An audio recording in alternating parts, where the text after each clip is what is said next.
I think if anybody has been watching the vlog or following along with the podcast and the stories that I've been sharing, obviously you and I talk behind the scenes with some other stuff that's been going on too with teams, but it's been a lot. It's been a lot with what we documented over the summer coming from Vancouver. It was a lot going through the whole Watertown situation and trying to navigate that, which thank God I did a lot of life coaching with TC Cummings. He really, really helped me navigate that situation. Also working myself with the therapy stuff we talked about really helped me get out of that Watertown situation. All the travel, the 12-pass original Withville, that was mentally draining. Or 8 goals, but anyway. Whatever. The It's whole behind you, not just the pucks. So is the game. all 8 of them. Yeah. The Mississippi situation, trying to get settled. I mean, I'm living on a mattress in the living room, and I know that I'm intruding on guys' spaces, but we don't have another bed. So like, I feel like I'm inconveniencing them. But like, where do you want me to stay? I could stay at the team hotel, but I don't have a car. Joe's trying to find me a car, but he can't, I guess, pull the trigger on it. So I'm on this mattress in the living room. I know that, I don't want to say that I'm not welcome, but I know I'm intruding on their space. So I move my stuff into the garage. I'm sleeping on a concrete floor in the middle of the night where, raccoons and possums are coming in. And I'm just one of, where the wild things are.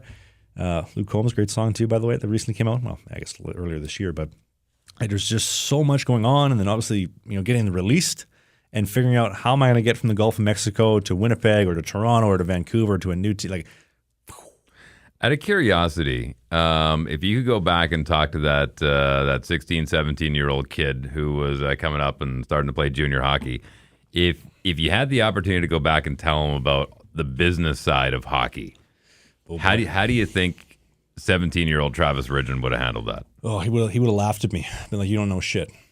I think, and this is something that's fantastic for any parents listening or any young kids that are in that exact ballpark. I had a kid who messaged me the other day. He's probably one of the top goalies in the MJHL, Manitoba Junior Hockey League. And he was asking me about the Fed. He's like, you're living the dream, you're this, you're that. And listen, I am. Dude, I'm getting paid money. I'm making a good amount of money to play hockey. I'm living afloat. Like, I'm staying afloat. I'm doing this podcast. I'm bouncing around from city to city. I'm living the dream. I got great gear. I got great travel. It's covered by the team. The quality in hotel is as good as it's going to get in the Fed. But like, I'm doing a lot of great things, but it's mentally taxing. When you compare it to the MJHL, where it's like, you practice, 3-4 days a week. You're pretty close to home. See mom and dad. Maybe your girl that you were dating in high school, you still have access to her, as opposed to now you go to Sweden. And like, I had a girlfriend back in Winnipeg at the time when I went to Sweden, and that was mentally taxing. I'm getting bounced around all these Fed teams. That's mentally taxing. Where am I going to play? When's my next paycheck? Obviously, the stress too of like, my career banks off of playing for the vlog and the podcast to thrive. You and I are very fortunate to put up the numbers that we have lately in the podcast to be thriving. But it's just so mentally exhausting, and to not fall into the traps of becoming a victim, because I am a cause of my career. Nobody affects me. Does that make sense? Like, the world is run by cause and effect. You can be at cause, you make things happen, or you can be affected and be a victim. And I am not a victim. I'm not a forever victim. And I take full ownership and responsibility of my career and the decisions that I've made that have put me down the path, which, again, we'll dive more into the Watertown untold stories, which will make a little more sense. But 16-year-old me wouldn't have believed any of that. The business side of when you're walking into the GM's office, you're like, hey, man, you said I was going to start. I didn't start the game. What's going on? You're still the number 2 guy. Well, that's not the case, because if I was the number 2 guy, I would have played. I was on the bench again when the starter left. So, like you're lying to me. Like, don't just be honest. But that's the business side. And every day in, day out, like, why are they lying to me? Why is this the way that it is? I can't change it. And detaching from the result, this is where that I don't care comes in. Detaching from the result, I can't change my general manager or my coach if he wants to lie to me. If that's what he wants to do, so be it. What can I do? Well, I can try to deliver the best version of myself at practice every single day. I can use this as adversity, as a way to better myself as a man, which we've been talking about nonstop. I think people are tired of hearing that the past 3-4 months. And at the end of the day, let the powers that be decide. There's so many things that are out of your control. And being bent out of shape of, I went to the Prince George Cougars camp at 17, I got cut. My life is over. I can't make junior A. I didn't win this game. I didn't. Let it go, dude. There's so many more things to life. And 15, 16-year-old me would have just stopped listening 5 seconds in. But that's the exact advice that I would give him.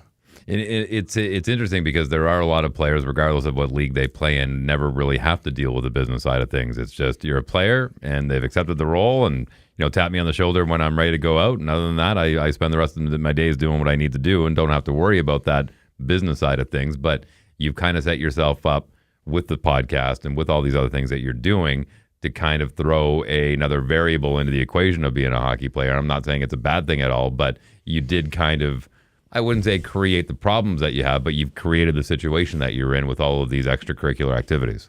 And I'm privileged and blessed to do that. Like if you want to be honest, I took a junior B hockey career and turned it into a full-time job. Yeah. Through the podcast, through the vlog, obviously our connection really made things happen with the show. Everything that I do is stuff that I love. Like hockey's changed a bit. And to go back to the business side for a second, I don't hate going to the rink, but I don't love it the same way that I used to. Because if it was like, for example, today when I was skating with Brent, we're just doing a goalie session. It's awesome. Like we get to work on goaltending, talk fundamentals, a couple shots, a little conversation, a little feed. Like that's fun. But when you're coming to the rink, it's negative. It's a toxic environment. Am I going to get traded? Am I going to get dished? Is a GM going to lie to me again? Is he going to cut my pay just because he's an a-hole today? And then I tell him, hey, we had a deal. He's like, I didn't shake on it. Well, we did. Well, no, that doesn't count. It's like, well, like that really takes the love out of it. But as far as the rest goes, I love doing this podcast. Like this podcast is like the number one love that I have doing every single week. I enjoy the vlog. I love the drone shots and showing downtown Winnipeg, the Vancouver skyline, that type of stuff. I love the storytelling aspect. But like this really turns my crank. And they're all things that I love, and it doesn't feel like I work ever. I mean, it was a bit of work, crushing this pizza, which shout out to the team at Frank's Pizza. They came and delivered us a pie for the show. The best pizza in all of Winnipeg. Hey, more hockey content. It might be old, it might be new, it might be a full episode, it might be a half episode, but you can click these boxes because who doesn't like clicking boxes?